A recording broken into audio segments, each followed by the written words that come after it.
सच की दस्तक राष्ट्रीय मासिक पत्रिका परिवार की तरफ से आप सभी शुभचिंतकों को भगवान जगन्नाथ रथ यात्रा की हार्दिक शुभकामनाएं। भगवान जगन्नाथ जी आपकी समस्त मनोकामनाओं को जल्द से जल्द पूरा कर दें।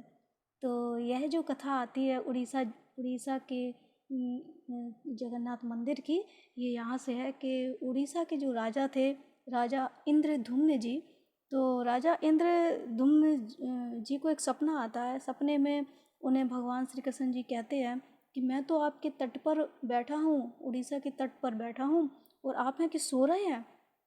इतना सुनते ही राजा नींद से जगते हैं। तब तक अर्ध नींद में ही उन्हें एक सपना फिर से आता है कि द्वापर युग है और अर्जुन श्री कृष्ण जी का रोते रोते दाह संस्कार कर रहे हैं और सारा शरीर उनका जल गया है, लेकिन हृदय उनका धड़क रहा है और धड़कता हुआ वो हृदय पानी में बहता बहता एक लट्ठे में प्रविष्ट हो जाता है और वही लट्ठा आज उन्हें पुकार रहा है कि हे ये राजन इंद्रद्युम्न, मैं तो आपके तट पर विराजमान हूँ और आप हैं कि सो रहे हैं। तो राजा तुरंत उठते हैं तुरंत और अपनी सारी सेना से कहते हैं, कहाँ है मेरा गिरधर गोपाल, मेरा कन्हैया, मेरा मनमोहन, मेरो कारो करोटो सांवरो, जाओ जल्दी और उस लट्ठे को ढूंढो। और उन्हें जगह बताते हैं, वहाँ ढूंढो, वहाँ मिलेगा। तो लट्ठा वो मिल जाता है और कहते हैं कि सारे राज्य के कारीगर हार मान जाते हैं, वो मूर्ति नहीं बना पाते। तो स्वर्ग से विश्वकर्मा जी आते हैं, वृद्ध का रूप रख के वही मूर्तियाँ बनाते हैं और उसी मूर्ति से जगन्नाथ जी की, सुभद्रा जी की और बलराम जी की सुंदर मूर्तियाँ बनती हैं और उन्हीं मूर्तियों की रथ यात्रा निकाली जाती है। रथ यात्रा ये कहती है कि भगवान भी अपने मंदिर से निकल के अपने भक्तों से स्वयं मिलते हैं, उनके गले लगते हैं, वो भक्त उनके कंधे पे उठा लेते हैं तो भगवान मुस्कुराते हैं।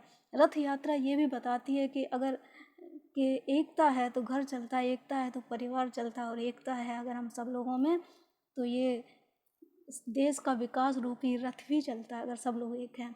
तो रथ यात्रा एकता और प्रेम का द्योतक है।